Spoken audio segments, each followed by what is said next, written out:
भाजपच्या विरोधात जिल्हा काँग्रेसचे आंदोलन. सर्व समाज घटकांना लोकसंख्येच्या प्रमाणात न्याय आणि हक्क मिळावेत यासाठी जातीनिहाय जनगणना करणे गरजेचे आहे, असे मत विरोधी पक्षनेते खासदार राहुल गांधी यांनी लोकसभेत मांडला. यावेळी भाजप पक्षाचे अनुराग ठाकूर यांनी खासदार राहुल गांधी यांची जात विचारली. अनुराग ठाकूर यांनी राहुल गांधी यांचा जात विचारून त्यांचा अपमान केल्याबद्दल आज कोल्हापूर जिल्हा काँग्रेसच्या वतीने कोल्हापूर जिल्हा काँग्रेसच्या मुख्यालय येथे तीव्र आंदोलन करण्यात आले.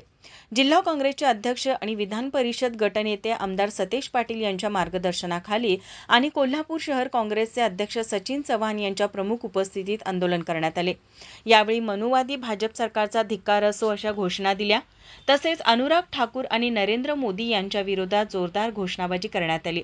यावेळी संजय मोहिते, अर्जुन माने, अशफाक अजरेकर, सुलोचना नायकवडी, मोहनराव सालपे, सुभाष बुचडे, राजाराम गायकवाड, प्रवीण केसरकर, दुर्वास बापू कदम, संजय पवार वाईकर, भारती पवार, सरलाताई पाटील, फिरोज सौदागर, विनायक घोरपडे, उदय पवार, प्रवीण पुजारी, संजय पटकारे, रंगराव देवणे, अक्षय शेळके, सागर येवलुजे, राहुल पवार, उज्ज्वला चौगले, वैशाली महाडिक, सुशांत विभुते, मुबीन मुशीफ, मुझफ्फर टिनवाले, विजयकुमार भोसले, सुशांत गायकवाड, निर्मला साल्ढाणा, विजानंद पोळ, सरफराज रिकीबदार आणि पदाधिकारी उपस्थित होते. माझा महाराष्ट्र न्यूज, कोल्हापूर.